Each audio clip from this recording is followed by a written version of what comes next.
E eu quero, essa manhã, me dedicar um pouco sobre essa questão da perseverança. E quero recordar um ensino já bastante antigo entre nós.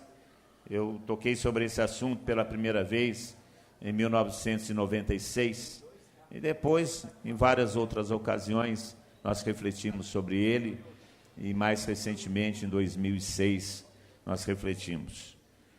Eu quero primeiro contextualizar o que isso significa, e depois nós refletimos e rezarmos juntos. Eu continuo perguntando, se tiver cadeiras vazias, por favor, sinalize que tem muita gente de pé lá atrás. O pessoal que está de pé, veja quem está com a mão levantada e vá até lá. Não fique aí de pé, que você vai cansar.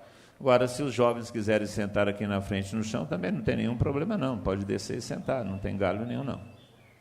Nós vamos pelotar aqui, porque está chovendo. É gozado, né? Não estava chovendo, não está chovendo. Agora está chovendo, mas logo hoje.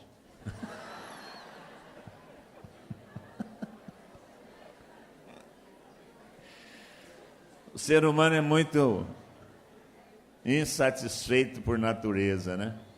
Eu me recordo da primeira vez que nós fizemos um rebanhão aqui na casa, um encontro grande, lá a sala de palestra ainda era aberta, e nós tínhamos previsto um encontro com umas 200 pessoas, e veio 1000. Aí nós fomos obrigados a espalhar caixas de som por toda a casa, porque ficou gente para tudo quanto é lugar, e chovia, mas chovia. Com muito tempo não chovia aqui na casa. E aí eu fiquei bravo com Deus e fui falar com Deus. Poxa vida, logo no primeiro dia que a gente faz um encontro aqui na casa, e chove, porque o Senhor fez chover logo no nosso dia, que nós estamos reunidos aqui, estava lá na capela, brigando com ele. Ele falou para mim, por que você marcou o dia que ia chover?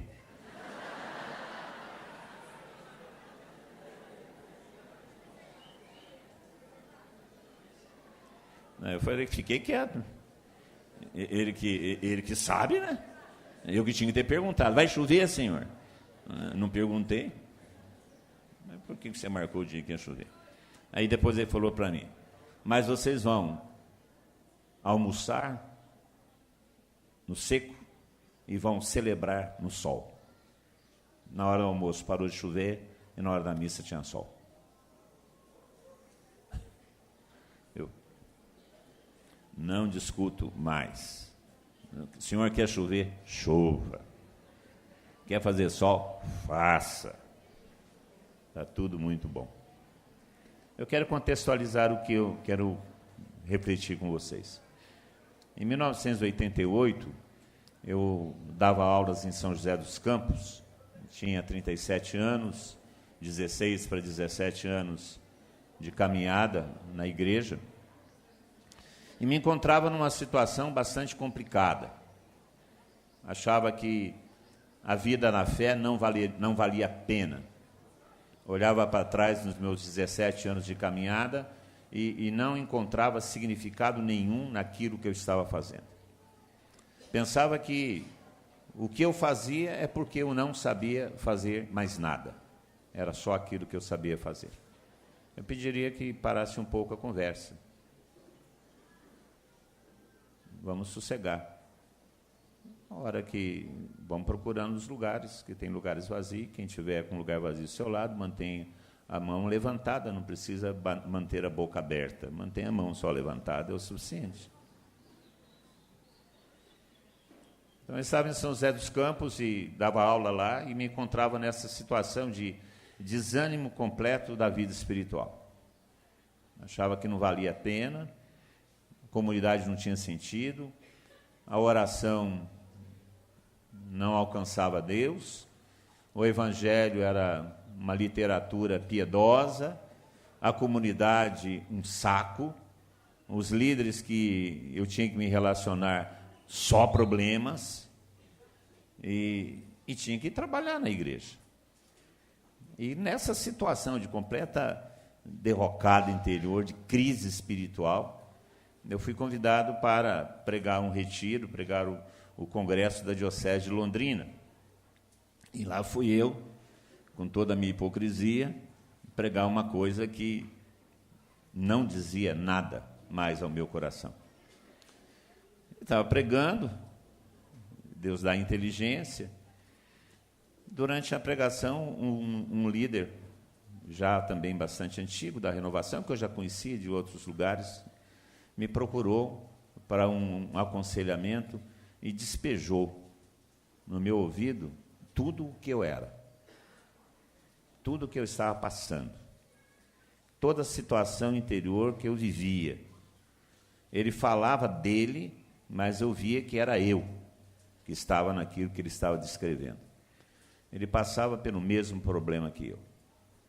E queria que eu desse uma palavra de alento para que ele saísse daquela situação. E eu pensava, meu Deus do céu, eu que estou precisando de alguém que me fale alguma coisa, mas vamos lá, nós na nossa hipocrisia, na nossa racionalidade, coloquei a mão na cabeça dele, rezei, e falei as coisas que, na teoria, eu sabia que eram verdade e que produziriam os efeitos necessários. E, de fato, produziu. Ele saiu muito feliz e contente porque tinha encontrado uma resposta. E eu voltei para casa com o mesmo problema. Com vontade de desistir, com vontade de... Que nem de vez em quando eu brinco com a turma lá da Teotóquis, assim, com vontade de encostar a barriga de novo no barcão, cair na vida, né? De vez em quando eu falo isso, lá o pessoal fica meio apavorado, né? O Denilson fica meio tentado, mas o resto da turma fica apavorado. Então, voltei para casa com o mesmo problema. Eu falei assim, não, eu vou procurar saber o que é. Né? E comecei a procurar e conversar, e rezar mais, e ler mais, e conversar com as pessoas. E, de repente, Deus me deu uma luz. No meio daquela confusão toda interior, Deus me deu uma luz. Falou para mim, pura e simplesmente, você está passando por uma crise de fé. Você está passando por um esgotamento espiritual. Você está no meio de uma noite da alma, como diz São João da Cruz. E eu falei, tudo bem, Senhor. Tudo bem. E daí? Uma coisa é você constatar seu estado, outra coisa é você sair dele. Uma coisa é você saber como você se encontra, outra coisa é você saber a raiz que o levou a essa situação. Porque nós só vamos corrigir o nosso estado, só vamos cooperar com a graça, porque é a graça que nos arranca desse estado. Nós só vamos cooperar com a graça, porque a graça precisa de nossa cooperação. Não que Deus precise, mas Ele quer precisar. Nós só vamos cooperar com a graça se nós tivermos consciência da raiz disso. E eu comecei a buscar a raiz disso, já que eu sabia que se tratava de um esgotamento espiritual, de uma crise de fé. O interessante é que quando nós nos encontramos nessa situação, e eu conversei com algumas pessoas, eu fui conversar com um padre espiritual, até lá em Aparecida, porque quando eu queria conversar alguma coisa séria, eu ia para Aparecida, que ninguém me conhece, então eu posso falar o que eu quero, né? Isso é interessante, né? Isso é uma tática interessante, né? A gente se sente mais à vontade. E um padre que eu conhecia de nome, ele me conhecia, porque eu vivia lá em Aparecida nessa época, por conta de Congresso Nacional, e eu era amigo dele.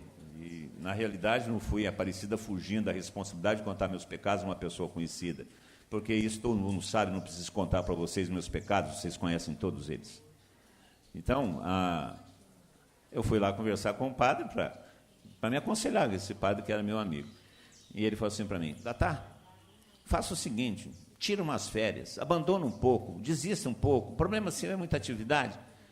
Gente, essa é a pior coisa que a gente faz para uma pessoa, fala para uma pessoa que está em crise. É a pior coisa. É a mesma coisa que oferecer doce para um diabético que está em crise de açúcar. Aí dana tudo mesmo, né?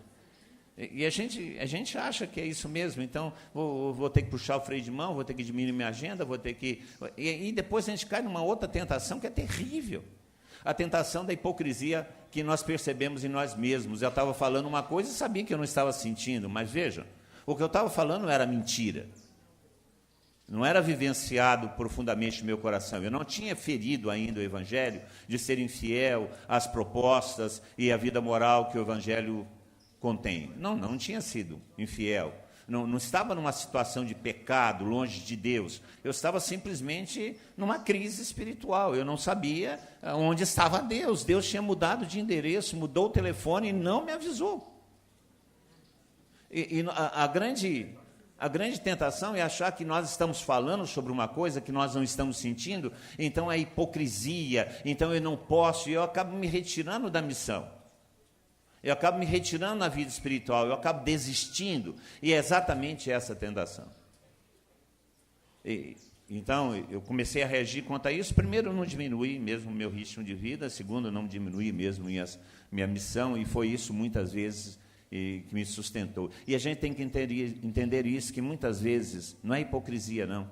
Muitas vezes é a missão que nos sustenta, é a missão que nos dá perseverança. Muitas vezes, porque nós falamos, nós nos obrigamos com aquilo que nós falamos, aí porque nós temos medo de trair aquilo que nós falamos, então nós perseveramos naquilo que nós falamos, embora não creiamos mais como nós criamos antes, acreditávamos antes. Muito mais é a comunidade que nos cobra coerência, que nos faz ser coerentes do que a nossa própria coerência interior. E isso não é estranho nem esquisito, nós temos que saber que é assim mesmo. E esse padre falou para mim, desista. Eu falei assim, padre, não vou desistir, não. Não vou tirar umas férias, não. Vou procurar saber o que é, o que fazer.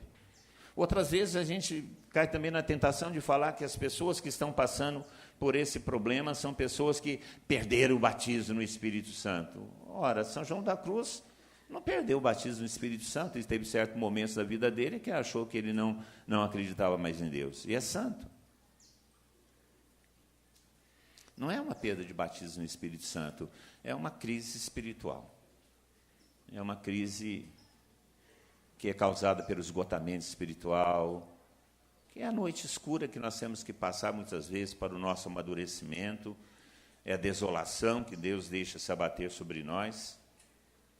Eu procurei saber um pouco mais sobre isso, e o primeiro texto que Deus me deu foi o texto dos discípulos de Emaús, aqueles dois que estavam se afastando de Jerusalém, e ali está muito claro o porquê que eles estavam se afastando de Jerusalém. O texto diz que eles estão se afastando porque eles se decepcionaram. Eles se decepcionaram. Eles achavam que Jesus Cristo resolveria o problema de uma maneira grandiosa, e que a cruz não seria possível, não seria o fim, o destino final de Jesus Cristo. Eles achavam que as coisas iam se resolver de maneira maravilhosa, extraordinária, poderosa, e Cristo morreu na cruz. Isso para eles era uma decepção, isso para eles era uma tristeza. Já se passaram 3 dias que isso tudo aconteceu. Eles deram um limite. Eles chegaram no limite. E não conseguiam esperar mais. Estavam numa profunda crise de fé, causada pela decepção da cruz, causada pelo resultado da missão de Jesus Cristo. E eu comecei a perceber que exatamente essa é a raiz, muitas vezes, dessa crise espiritual, ou desse esgotamento, ou dessa noite escura que nós atravessamos. É que, repentinamente, por algum motivo qualquer, nós nos decepcionamos com Deus.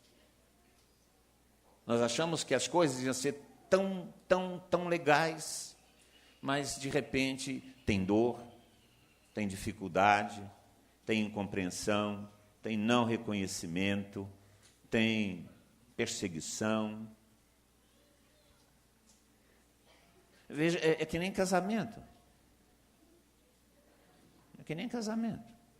Você namora, é aquela coisa maravilhosa. Aquele é o príncipe encantado, aquela é a princesa encantada. Depois você vai dormir com isso.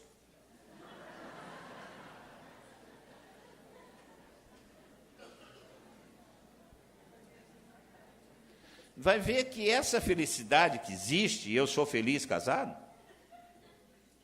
posso falar o contrário, a Tânia está aí, eu apanho depois. Mas nós vamos saber que essa felicidade que eu previ, que eu quis e que eu vivo, ela tem também seus percalços, também tem os seus problemas. Isso não diminui a verdade do amor, isso não diminui a verdade do casamento, isso não diminui o amor que eu tenho pela Tânia. De maneira nenhuma. Mas falar que é fácil... isso é uma visão imatura a respeito da fé. Achar que as coisas vão ser sempre fáceis, sempre consolação, sempre Deus de plantão na porta de nossa casa. Não. Vai ter dificuldades. Nós vamos ter que responder o porquê que eu creio. Eu vou ter que responder constantemente por que eu escolhi esse caminho. Eu vou ter que responder constantemente por que eu sou católico e não protestante, por que eu sou católico e não uma outra coisa qualquer. Eu tenho que responder constantemente, eu tenho que dar as razões de minha fé, e muitas vezes isso se faz no meio de muita dor, de muita dúvida, de muita dificuldade. Eu tenho que reafirmar todos os dias a minha opção fundamental. Faz parte de nossa vida, isso faz parte de nossa maturidade. Achar que as coisas todas sempre serão fáceis, não. E eu comecei a perceber que eu tinha me decepcionado com Deus, porque eu tinha enterrado, vamos dizer assim, a minha vida toda. Eu tinha feito todas as opções até então, e continuo fazendo. Eu tinha feito todas as minhas opções até então no Evangelho, por Jesus Cristo, e me encontrava numa situação complicada. Não tinha conseguido a realização econômica, meus relacionamentos estavam difíceis, passava por um momento difícil de meu relacionamento familiar. Queria ter um filho, tive uma filha. E depois outra filha. E ficaram 5 mulheres em casa e eu homem. Minha mãe, minha esposa, minhas 2 filhas e a empregada. E eu sozinho. Vocês imaginem minha dor. Eu sozinho, 5 mulheres. Sem contar a sogra. Vocês não têm dó de mim, gente? Pelo amor de Deus. Sem contar a sogra. E eu tinha que novamente optar. E tinha percebido que lá no fundo, eu tinha me decepcionado. Estava decepcionado. Estava magoado. Estava magoado com a pessoa que mais me amou. Estava magoado com Deus. Achava que Deus tinha sido injusto comigo. Achava que Deus tinha que me tratar melhor. Me senti o filho mais velho da parábola do filho pródigo. Vendo os outros felizes, aparentemente sem problemas, e eu infeliz. E por uma questão de compromisso e por uma questão de caráter, eu não tinha metido o pé no balde. Continuava pregando, dirigindo a comunidade, mas magoado com Deus. Numa crise espiritual, uma crise de fé. Vi que aquele estado dos discípulos de Emaús era muito semelhante ao meu.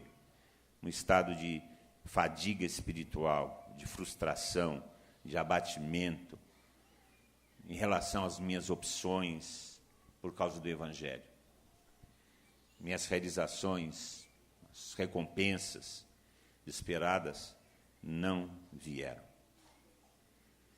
E eu, no meio dessa crise, o líder perguntando para mim, por que eu estou desse jeito? Tá. Se eu fiz tudo certo, se eu estudava, rezava, preparava, dedicava, disponibilizava meu tempo sem reserva, colocava a missão acima da família, por que eu me encontro assim? E eu falava para ele, não, porque nós temos que conformar-nos à cruz de Cristo. E perguntava eu para mim mesmo, por que eu estou assim?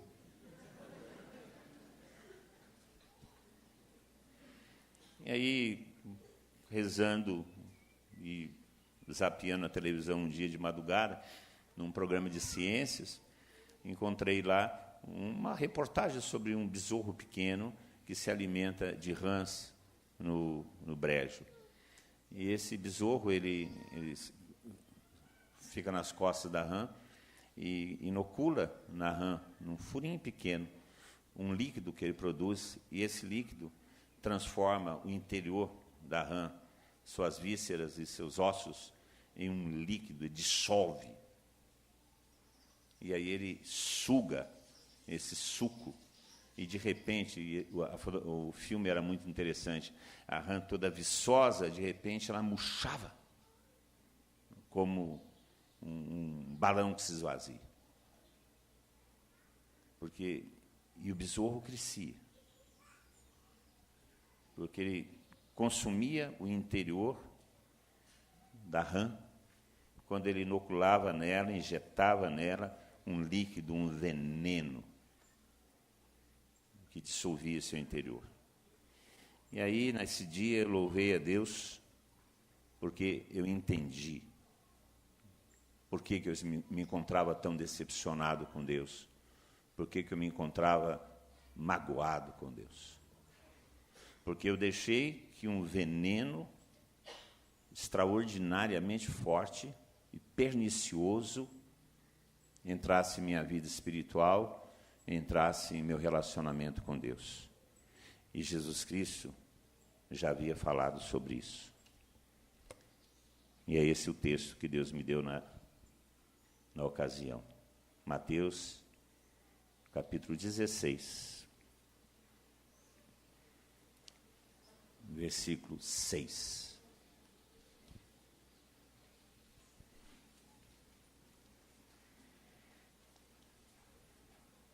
Diz assim: atenção, atenção, preste atenção. Logo, quando eles passaram para outra margem do lago, e nós sabemos que isso é uma mudança de ambiente, ou seja, eles passaram por um outro estágio. Eles não estão mais desse lado, eles estão do outro lado. Eles não são mais discípulos comuns, eles são discípulos consagrados. Podemos dizer na nossa linguagem agora. Passaram para outra margem. Passaram para outra margem. Os discípulos se esqueceram de levar pães. Eles não estavam preocupados com isso. E Jesus lhes disse: atenção, prestem atenção. Vocês agora estão na outra margem, vocês agora estão numa situação diferente, agora vocês são mais maduros, agora vocês já ultrapassaram o mar das dificuldades iniciais, agora vocês estão numa outra margem, vocês já são mais comprometidos, vocês já estão longe dos seus lugares de origem. Preste atenção. E aí os discípulos escutaram essa palavra. Cuidado com o fermento dos fariseus. Aí, quando eu li isso, eu falei: é aqui. O problema nosso é o farisaísmo. O que é o farisaísmo? O farisaísmo é a forma de viver a religião baseada em deveres, compromissos, obrigações, leis. E porque nós cumprimos as obrigações, as leis, os compromissos, nós achamos que Deus nos deve alguma coisa. Então, o meu relacionamento com Deus não estava baseado na sinceridade, na gratuidade. O meu relacionamento com Deus estava baseado nas recompensas, no reconhecimento. E por isso eu cumpria religiosamente todas as minhas obrigações, como fosse uma lei, e se eu não cumprisse aquela lei, estava sujeito à punição, ao castigo. O meu relacionamento com Deus não era um relacionamento de liberdade e de amor, era um relacionamento de obrigações e de prisão. Portanto, eu não amava a Deus. Eu não amava a Deus. Eu queria que Deus fizesse as coisas que eu não conseguia fazer, porque eu achava que eu seria feliz por mim mesmo. E como eu sei da minha limitação, então Deus que venha complementar essa minha felicidade. E para isso eu comprava o direito de Deus me fazer feliz com as minhas obrigações, com os meus trabalhos, com a minha dedicação, com a minha radicalidade. Eu era um fariseu. E por isso eu estava em crise. Se algum de vocês está em crise, pense no seu relacionamento com Deus. Se não é essa armadilha de uma religião distorcida, de uma religião que não parte da gratuidade e da misericórdia de Deus, mas parte dos meus desejos, da religião que eu fabrico, do Deus que eu crio. O perigo do farisaísmo é exatamente isso, porque ele é fundado na palavra de Deus, mas uma palavra de Deus distorcida. Ele é fundado numa religião, mas uma religião distorcida. Ele nasceu para renovar o judaísmo e se torna algo mais anacrônico do que o próprio judaísmo. Se torna alguma coisa contrária ao próprio Deus, ele que veio para purificar a religião. O farisaísmo foi fundado para isso. Ele que veio para purificar a religião judaica que se encontrava na época tremendamente misturada e contaminada pelos costumes estrangeiros. Eles são chamados puros separados. E exatamente com esse ideal de viver uma religião mais pura, eles tornaram a religião uma obrigação legal, pesada, insuportável. E tornava Deus um patrão do qual eles têm que esperar o salário conforme o seu trabalho. Por isso, eu estava falando no início que aqueles que chegaram primeiro e aqueles que estão chegando agora receberão o mesmo salário, porque essa é a religião de Deus. Todos nós somos iguais, o amor é para todos. Eu me julgava com mais direitos. Eu achava que tinha direitos. O direito que eu possuo é o direito do amor de Deus, porque Ele se determinou a me amar. E porque Ele se determinou a me amar, então eu tenho direito do amor de Deus em minha vida. Não por meus méritos, mas por causa dEle mesmo. O farisaísmo nos tira a liberdade, porque estabelece um legalismo, cria padrões para a religião, e nós nos adaptamos a esses padrões, e quando esses padrões não nos dão a satisfação interior, nós reagimos contra os padrões e confundimos esses padrões farisaicos com a verdadeira religião. Então nós nos revoltamos contra a religião, mas quando na realidade estamos nos revoltando contra os padrões que nos foram impostos pelo farisaísmo. Distorce a misericórdia e coloca a misericórdia abaixo da justiça, quando na realidade Deus é infinitamente misericordioso, infinitamente mais misericordioso do que justo. Porque a justiça de Deus é a misericórdia, porque é pela misericórdia que Ele nos justifica e não por sua justiça. E por causa disso, porque é uma religião baseada em meu esforço, eu acabo me tornando critério para os outros. E ao me tornar critério para os outros, eu me torno crítico dos outros. Eu me torno crítico dos outros. Se aquele não é como eu, se aquele não faz como eu penso, então ele tem que ser punido, tem que ser corrigido, tem que ser...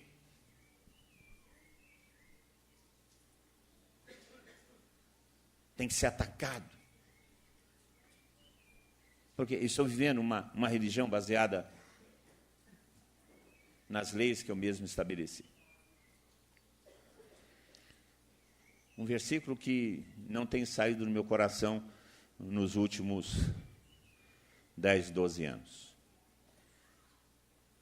Não se quebra um caniço rachado e nem se apaga uma mecha que fumega. Muitos me perguntam por que eu suporto algumas coisas. E suporto alguns.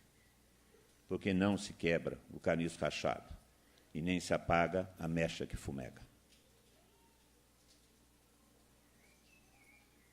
Se nós não entendermos esse tipo de relacionamento, nós não servimos para liderar. A liderança cristã não está fundamentada nos resultados, está fundamentada na misericórdia com que nós nos relacionamos uns com os outros. Jesus Cristo não liderava por sua posição, Jesus Cristo liderava por sua misericórdia, por sua bondade.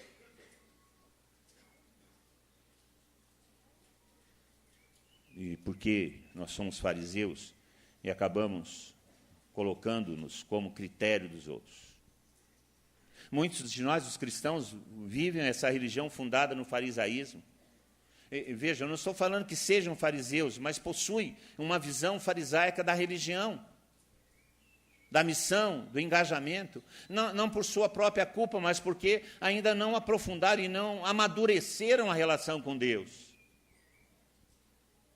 A hipocrisia, que é o fermento dos fariseus, conforme Jesus Cristo diz no Evangelho de Lucas, é não crer, é mais não viver coerentemente com a proposta do Evangelho do que mentir conscientemente a respeito de sua própria vivência.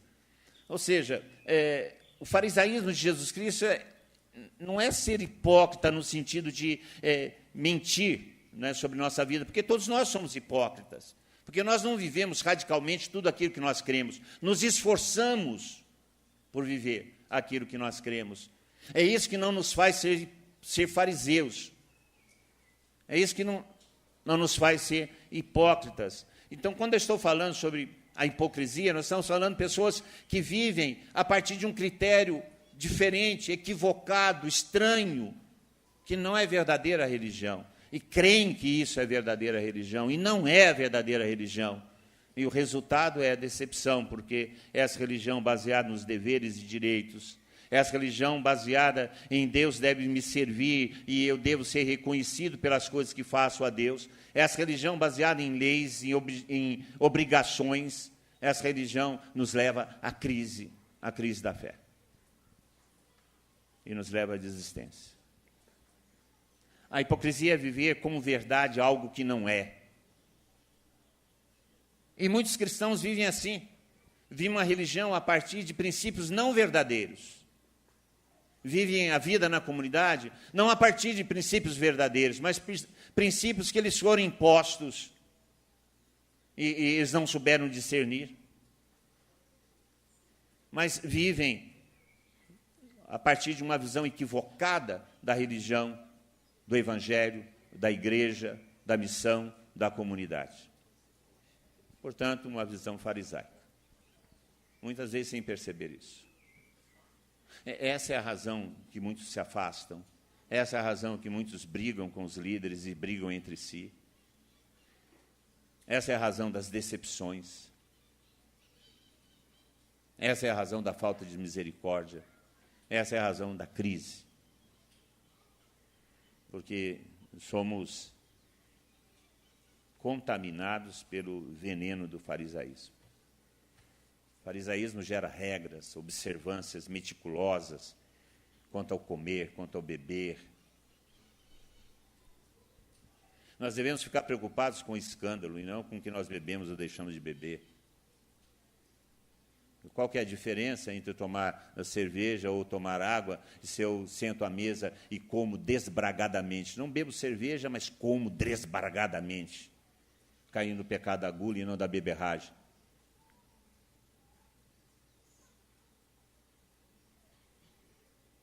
Qual que é a diferença?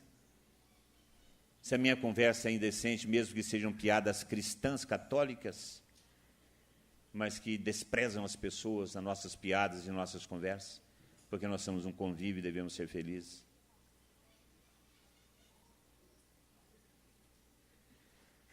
Então, estabelecemos regras, mas coamos um mosquito, engolimos um camelo. Respeitamos o sábado, esquecemos que o sábado foi feito para o homem. Na realidade, embaixo dessa postura existe uma falta de liberdade que impede que a gente seja feliz. Porque a falta de liberdade nos impede de amar a Deus como Ele nos ama.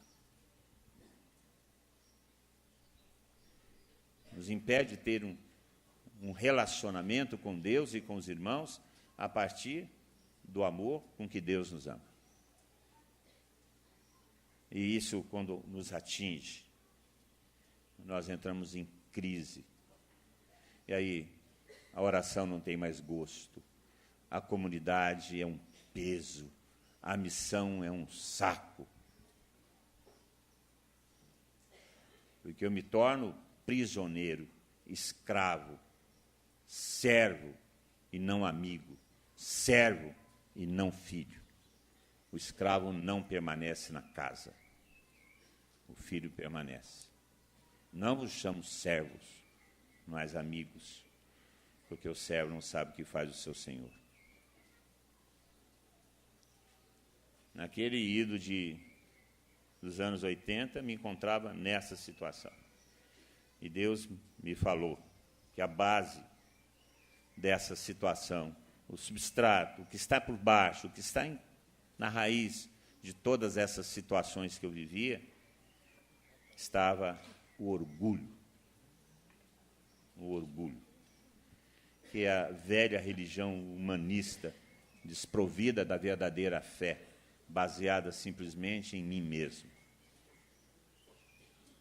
nas aparências, e não na verdade.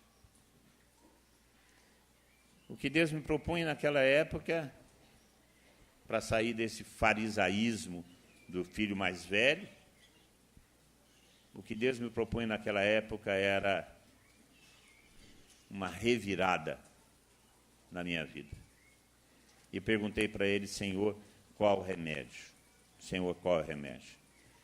E ele me disse no coração, numa noite, que eu não me esqueço. Ele procura e fala assim: procura o que eu disse ao fariseu. Aí logo de imediato veio no meu coração naquela época aquela: ai de ti, fariseu, sepulcaiado, raça de víboras. Né? Nossa Senhora, pelo amor de Deus. Não, assim, olha o que eu disse a um fariseu. Aí meu coração se encheu de alegria, e quando me recordei que ele disse, que ele ensinou um fariseu a sair do farisaísmo. João capítulo 3.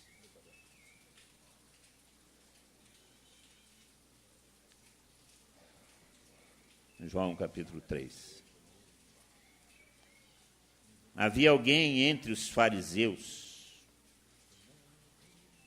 Aqui está o fariseu. Jesus Cristo vai ensinar para o fariseu o que ele deve fazer para não ser mais fariseu. Para sair dessa crise que o farisaísmo leva.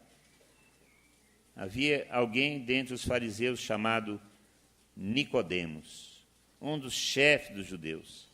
À noite ele foi se encontrar com Jesus e lhe disse, e foi de noite mesmo que eu me encontrei com Jesus. Que é muito interessante, eu aprendi isso também com o correr da minha vida. A gente se encontra com Jesus Cristo com maior facilidade quando nós estamos na noite. Quando é que você percebe um farol ligado? Quando você percebe mais? Durante o dia ou durante a noite? Então, você pode saber que Jesus Cristo brilha em sua vida mais quando você está na noite. Porque Ele sabe que você precisa de uma direção. Portanto, não fale que Jesus sumiu da tua vida só porque você está na noite. Não, é que você não está enxergando o puta farol que está na tua frente. Então, de noite, foi na minha noite, eu estava procurando Jesus Cristo e Ele me disse. Eu fui lá com as conversas mais doidas do mundo. Senhor, você pode fazer isso, isso. Ele falou assim, Como é que pode? Ele falou para mim. Em verdade vos digo, se alguém não nascer do alto, não poderá ver o reino de Deus. Não poderá viver o reino de Deus. Não poderá ser do reino de Deus. Não poderá experimentar o reino de Deus. E eu, como o velho Nicodemos, também falo, como é que pode acontecer isso? Ele fala, se você não nascer da água do Espírito, não poderá entrar no reino de Deus. O que nasceu da carne é carne, o que nasceu do Espírito é Espírito. Não te admire se eu te disse, é necessário vos nascer do alto. Então, a resposta para o farisaísmo é não mais fundar a nossa vida em nós mesmos. Não mais fundar a nossa vida em nossas capacidades. Não mais fundar a nossa vida em nós mesmos. Eu não sou digno de confiança. Fundar a nossa vida no Espírito. Ressignificar a nossa vida. Ressignificar a minha existência. Radicar a minha vida no Espírito. Trocar o princípio de minha vida, não mais a carne, o princípio humano, o esforço humano, o farisaísmo, mas fundar a minha vida no Espírito, que é liberdade. Onde está o Espírito, está a liberdade. É o Espírito, a nova lei que nos foi dada, e não a velha lei, mas a nova lei que nos foi dada. E essa nova lei, que é o Espírito, nos foi dada no dia de Pentecostes. Nós somos homens e mulheres de Pentecostes, e não homens e mulheres do farisaísmo. Nós somos homens e mulheres nascidos no Pentecostes. Nós não somos homens e mulheres nascidos no Sinai, na lei da pedra. Nós somos homens e mulheres travados em nosso coração a lei do Espírito que nos liberta e nos faz viver a verdadeira religião, que é o amor. Amor a Deus e amor ao próximo. Esse é o nível de nossa vida. Esse é o coração de nossa religião. Esse é o coração de nossa missão. Por isso, eu me sinto livre quando eu amo, eu me sinto livre quando eu me entrego ao amor, eu me sinto livre quando eu sou crucificado pelas minhas opções de amor, eu me sinto feliz quando eu sofro, eu me sinto feliz quando sou incompreendido, porque o fruto é o amor, porque é fruto do amor, e quando eu amo, eu faço a vontade de Deus, quando eu amo, eu sou feliz. Eu saio da crise, eu descobri o remédio. Depois de tanta crise, tanta dificuldade, descobri o remédio. O remédio é viver conforme o Espírito. Essa é a saída para todas as crises espirituais, todas as crises de fé, todas as noites escuras. Viver conforme o Espírito que já nos foi dado em Pentecostes. Meu irmão, minha irmã, desse dia em diante, não tive mais crise de fé. Tive crises de problemas. Enfrentar dificuldades, enfrentar incompreensões, enfrentar perseguições. Tive, claro que tive. Fiquei triste algumas vezes. Fiquei com vontade de, meu Deus do céu, com vontade de voar no pescoço de fulano de tal, esganar ele com as tripas dele mesmo. Já tive todas essas coisas. Mas nunca mais fiquei magoado com Deus. Porque o meu relacionamento com Ele mudou. Eu passei para outra margem. Agora me relaciono com Ele a partir do pouco amor que eu posso dar a Ele. Não mais pelas minhas obrigações, mas porque eu amo. Porque eu quero expressar meu amor com a minha dedicação, com a minha sinceridade. Eu quero falar para Ele, embora Ele já saiba que eu o amo. E eu quero falar isso com a minha vida. Então, se a minha vida procura ser uma expressão do amor que eu tenho a Deus, essa vida não pode ser diferente, tem que ser uma vida feliz. Não pode ser de outra coisa. E quando eu soube disso, naqueles anos, eu saí da capela, com aquele sentimento de ter descoberto a América, de ter colocado o ovo em pé, de ter descoberto uma coisa tão óbvia que estava aí na minha frente, eu, o fariseu velho, que não tinha visto.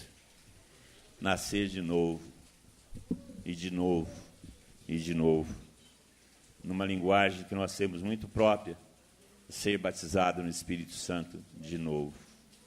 Porque todo dia é dia de Pentecostes, é dia de nascer de novo. Essa é a resposta que Jesus Cristo tem para as crises de fé, para as tentações farisaicas, para as tentações de desistência. Viver a lei do Espírito, viver a partir da experiência de Pentecostes, viver a liberdade do Espírito. Meu irmão, minha irmã, se você está aí nessa noite escura, procure Jesus e pergunte para Ele no meio dessa sua noite, o que eu devo fazer? Ele vai falar para você, nasça de novo, nasça do Espírito, ressignifique sua vida a partir do amor.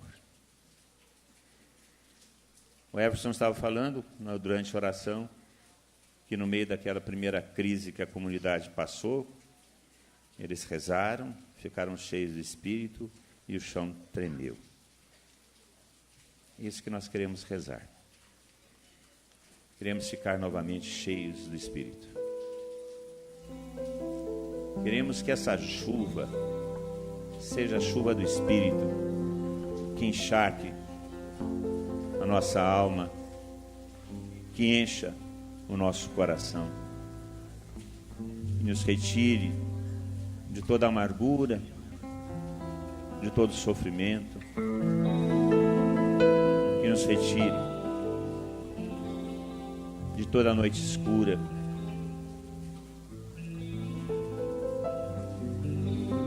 nos encha, Senhor, do Teu Santo Espírito, nós te pedimos.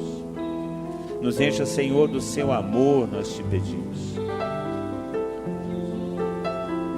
Encharca-nos, Senhor. Que esse chão de nossa vida trema.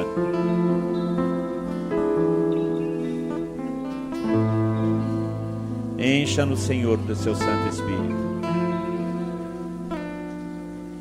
Ó Deus, na manhã de hoje, nessa manhã tão linda, tão bonita, que o Senhor resolveu derramar sobre nós suas bênçãos, e de maneira tão concreta e visível nessa chuva, que esperamos há tanto tempo, há tantos dias, que exatamente nesse dia de hoje, quando estamos reunidos para louvor, honra e glória do Teu nome, o Senhor faz cair sobre nós. Que essa chuva, Senhor, seja sinal desse Espírito Santo que o Senhor está derramando sobre nós nessa manhã, nos encharcando, penetrando todos os lugares como a água faz, enchendo a nossa vida, tornando frutífero, fértil o chão de nosso coração. Que a Tua palavra, Senhor, semeada tantas vezes e há tantos tempos, possa ser frutificada por essa chuva do Espírito. Encha-nos, Senhor, do Teu Santo Espírito. Encha-nos, Senhor, do Teu Santo Espírito. Derrama, Senhor, sobre nós, por Sua misericórdia. Encha-nos, Senhor, do Teu Santo Espírito. E nós podemos clamar esse Espírito Santo, essa resposta divina de Deus para a nossa vida, essa resposta definitiva para a nossa vida. Clamar a Deus.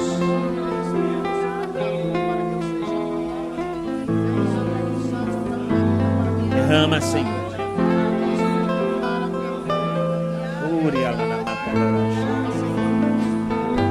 Orianda maracanda la shedeli ala namana.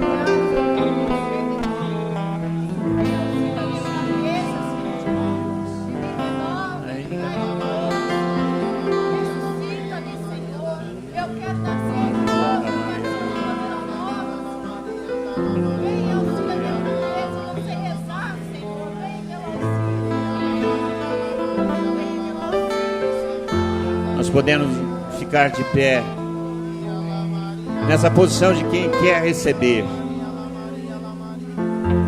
Dizer com o nosso corpo, com nossos gestos, que nós queremos essa vida para nós. Que nós queremos esse dom que Ele tem para nós. Que nós desejamos ardentemente, profundamente, sermos tocados por esse amor. Esse amor que dá sentido, significado à nossa vida. Porque só quando somos amados, quando nos sentimos amados, é que a nossa vida tem sentido.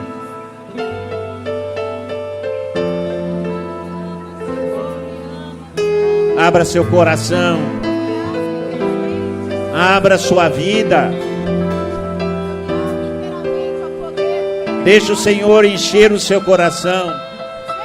Deixa o Senhor molhar o chão de seu coração.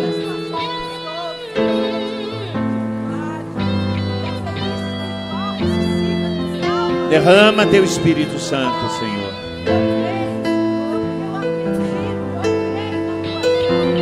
Batiza-nos, Senhor, no teu Santo Espírito.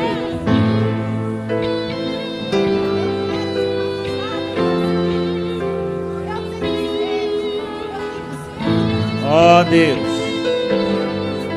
ó Deus. Uria la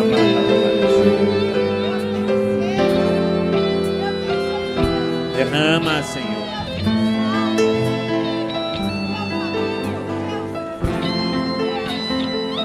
Estamos diante de Ti, Senhor. Tua glória invade esse lugar, Senhor.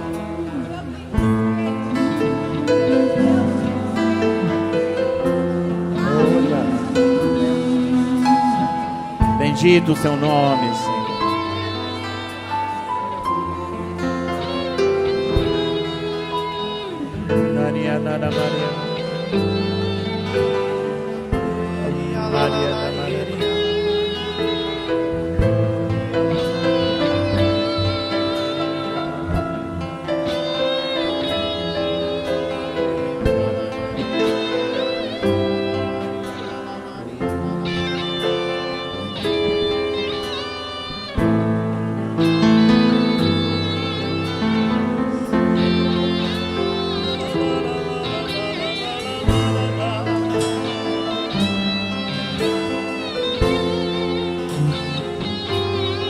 Levantar os nossos braços, vamos deixar que o Senhor nos encha.